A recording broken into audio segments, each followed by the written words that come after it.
こんばんは、クリミナルです。今回は平成の元号が始まった直後に九州地方で起きた事件をご紹介します。あるラブホテルの駐車場に数日間赤いスポーツカーが止まったままになっていた。不審に感じた従業員が車内を覗くと、運転席には若い女性がおり、着衣に乱れがあり、鼻血が出ていて、顔面がうっ血していた。びっくりした従業員はすぐに警察に通報した。駆けつけた警察が調べたところ、車のドアは施錠されておらず、女性はすでに亡くなっていた。また、被害者の女性の頸部には索状痕が確認された。座席シートや被害者の体には体液が付着しており、被害者のバッグから2冊のアドレス帳、助手席からは所有者不明のアドレス帳1冊が見つかった。そして、車内にあった運転免許証や車検証から、被害者は北村恵子さんと判明した。警察は殺人事件として捜査を開始。ホテルの従業員に話を聞くと、事件の3日前と前日に男の声で不審な電話があったという。3日前にかかってきた電話の内容は、そこで何かあったかというもので、前日にかかってきた電話では、車の中で女が死んでいるという内容だった。その後警察は被害者の北村さんの自宅を捜索。すると彼女は昭和52年に結婚して2人の子供を設けたが、その後離婚していた。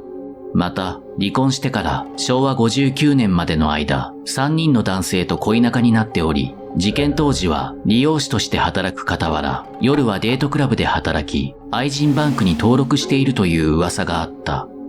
ちなみに愛人バンクとは、1980年代初頭に一世を風靡した男女交際仲介業のことを指す。次に、助手席で見つかった所有者不明の謎のアドレス帳である。このアドレス帳には被害者の北村さんの連絡先が書かれている。つまり彼女のものではないということだ。このアドレス帳を念入りに調べると、ある男の指紋が検出された。その男の名は藤井祐樹。彼はデートクラブのチラシ配りの仕事をしていた。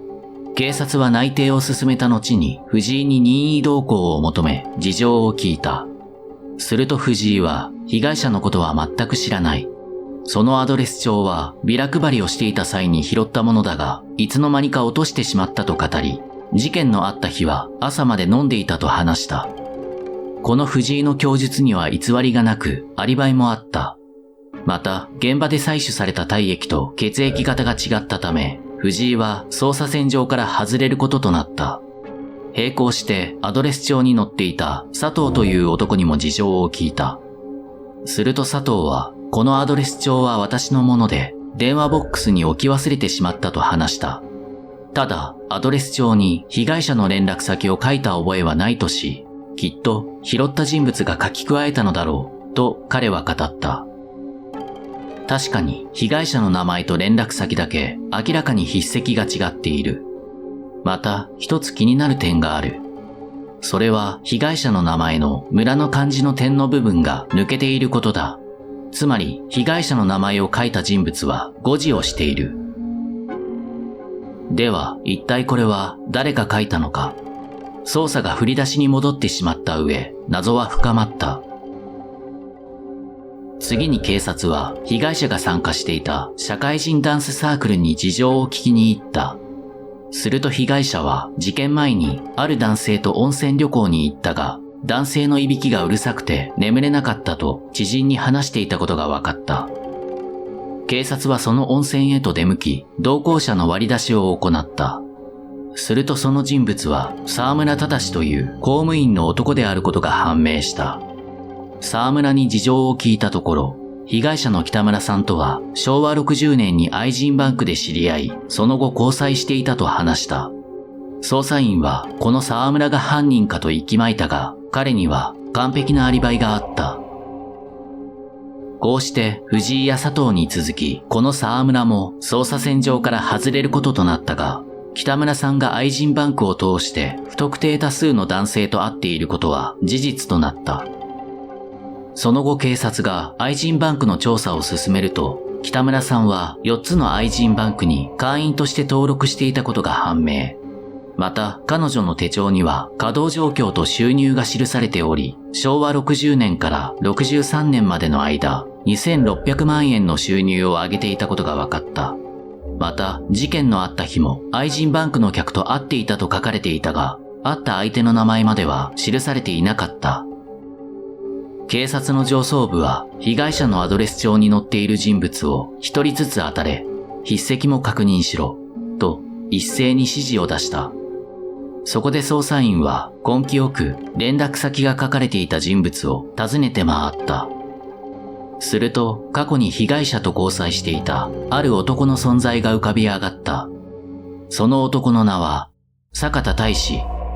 彼は過去に北村さんと交際していたことを素直に認めた。北村さんとは昭和60年頃にデートクラブで知り合いました。電話ボックスに貼ってあったチラシを見て電話をしたら、その相手が北村さんでした。その後は週1回のペースで会い、一緒に沖縄旅行に行ったこともあります。洗いざらい北村さんとの関係性を話す坂田に対し、捜査員は彼は白田という印象を受けた。ただ念のため被害者の名前をメモに書いてもらった。すると筆跡がよく似ている上、村の漢字の点が抜けていた。さらに坂田の唾液を採取したところ、現場に残されていた体液と同じ血液型であった。そして彼をポリグラフ検査にかけたところ、顕著な陽性反応が出た。彼が黒だと確信した捜査員は徹底的に追及した。すると坂田は、恵子、すまない、と自供した。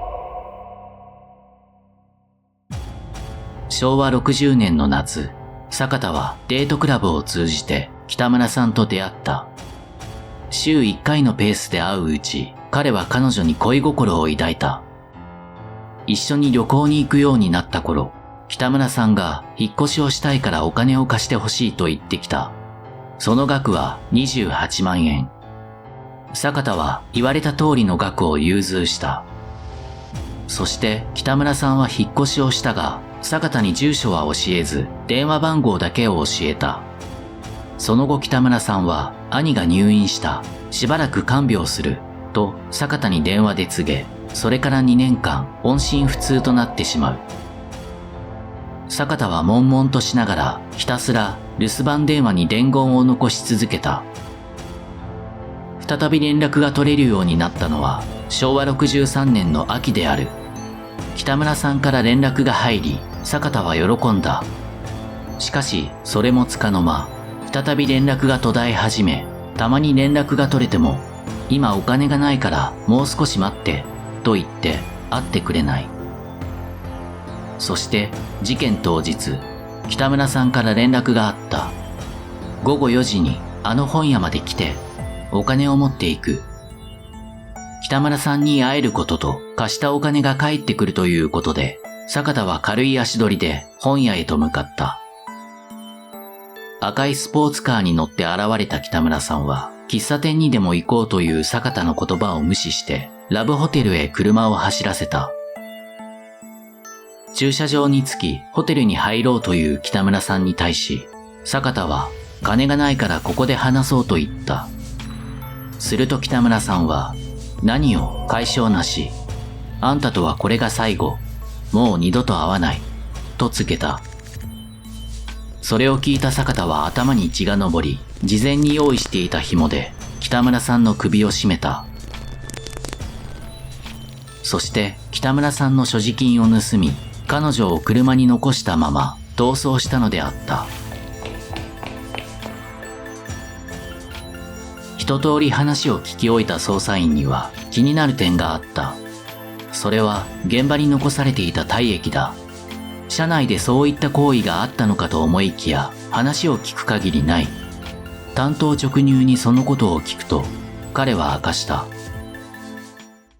死んだ恵子の姿に浴場してしまい、出てしまいました。それを恵子の体に塗りつけました。事前に紐を用意していたことから、坂田は北村さんに対し相当な不満を募らせていたのだろう。話の展開次第では手にかけることも想定していたということになる。ただ、体液が出てしまったことは想定外だったようだ。その後の行為に、彼の欲望と性癖が垣間見えた。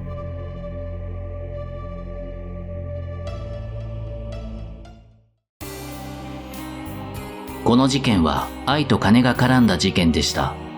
日本の殺人事件を分類すると大きく分けて6つあります。1、怨恨型。2、心中目的型。3、地上型。4、暴力団抗争型。5、金銭目的型。6、介護悲観型。この事件は3の地上型と言えるでしょう。坂田は北村さんと真剣交際していたと思っていたのでしょう。しかし北村さんにとって坂田は単なる金づるのうちの一人だったのでしょう。坂田は自分なりの愛を提示するつもりで大金を北村さんに貸しました。そして見返りとして愛されることを切望しましたが、会ってくれないどころか連絡も取れない状態になってしまい、当然貸したお金も戻ってきません。坂田は金を貸すことによってある程度相手をコントロールしようと考えていたと思います。しかしそれは叶わず、彼は裏切られたと感じ殺意を抱くようになったのでしょう。そして坂田は事件当日に紐を持参しました。話し合いが穏便に済めば坂田が紐を取り出すことはなかったでしょう。しかし最悪な結果となってしまいました。昔も今も殺人事件の動機は変わらないようです。最後にある格言をご紹介します。スイスの推理作家フリードリヒ・デュレンマットはこう言いました。恋愛と殺人においてのみ人は今も誠実である。またアメリカの著名な作家スティーブン・キングはこう言いました。モンスターは存在する。幽霊も存在する。彼らは我々の中に住み、時として勝利するのだ。